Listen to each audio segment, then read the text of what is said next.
ഒരു സ്കൂളിൽ ഒരു പൊതുവിദ്യാഭ്യാസ വകുപ്പിന്റെ കീഴിൽ എന്തൊക്കെ കാര്യങ്ങൾ ചെയ്യണമെന്ന് സംബന്ധിച്ചിടത്തോളം അത് അക്കാഡമിക് കാര്യങ്ങളിൽ എന്ത് വേണം, നോൺ അക്കാഡമിക് കാര്യങ്ങളിൽ എന്ത് വേണം, അത്തരം കാര്യങ്ങളൊക്കെ തന്നെ തീരുമാനിക്കുന്നതിന് വേണ്ടി തിരഞ്ഞെടുക്കപ്പെട്ട ഗവൺമെന്റ് ഉണ്ട്. ആ ഗവൺമെന്റ് തീരുമാനിക്കും.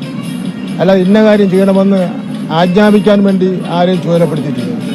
എന്നാൽ ഗവൺമെന്റ് എടുക്കുന്ന തീരുമാനങ്ങളിൽ എന്തെങ്കിലും ഗൗരവമുള്ള സംശയം ഉണ്ടെങ്കിൽ അത് ചർച്ച ചെയ്യുന്നതിന് വേണ്ടിയും ഗവൺമെന്റ് തയ്യാറാണ്. എന്നാൽ ബോധപൂർവം എല്ലാവർക്കും അറിയാവുന്ന ഇത്തരം കാര്യങ്ങളെ സംബന്ധിച്ചിടത്തോളം ഒരു വർഗീയ നിറം കൊടുത്തുകൊണ്ട് ഒരു മതേതരത്വത്തിന് യോജിക്കാത്ത രൂപത്തിലുള്ള അഭിപ്രായം പറഞ്ഞാൽ അത് അംഗീകരിക്കുന്നതിന് വേണ്ടി തയ്യാറല്ല. ഇതിൽ ഈ സൂംബ നൃത്തത്തിൽ പങ്കെടുക്കുന്ന ലക്ഷക്കണക്കിന് വരുന്ന വിദ്യാർത്ഥിനികളെ ആക്ഷേപിക്കുന്ന രൂപത്തിലുള്ള പെരുമാറ്റമാണ് ഉണ്ടായിട്ടുള്ളത്.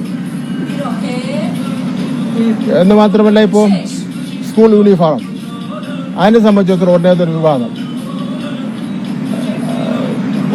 കുട്ടികൾ മിക്സഡ് ആയിട്ട് കുട്ടികൾ കളിക്കാൻ പാടില്ല, അതൊരു വിവാദം.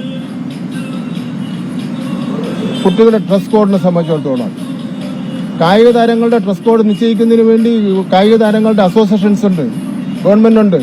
അത് എനിക്ക് നിങ്ങൾക്ക് തീരുമാനിക്കാൻ പറ്റുന്ന കാര്യമല്ല.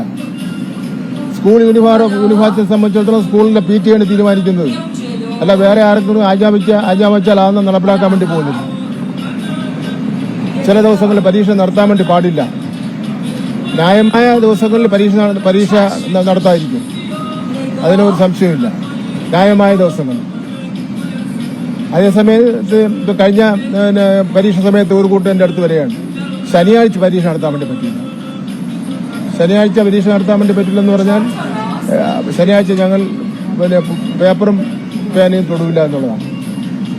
അതൊക്കെ നമുക്ക് ബുദ്ധിമുട്ടാണല്ലോ. കേരളത്തിൽ പരീക്ഷ അതുപോലുള്ള കാര്യങ്ങൾ ഒക്കെ എന്നൊക്കെ പറഞ്ഞാൽ ലക്ഷക്കണക്കിന് ആൾക്കാർ പങ്കെടുക്കുന്നതാണ്. നമ്മളെല്ലാവരും സഹകരിക്കുന്ന സമീപനം എടുക്കേണ്ടതാണ്. എന്നാൽ ന്യായമായ ഏതെങ്കിലും കാരണം കൊണ്ട് മാറ്റിവെക്കേണ്ട വിഷയങ്ങളുണ്ടെങ്കിൽ അത് മാറ്റിവെക്കുന്നതിന് വേണ്ടി ഗവൺമെന്റ് സന്നദ്ധമാണ്.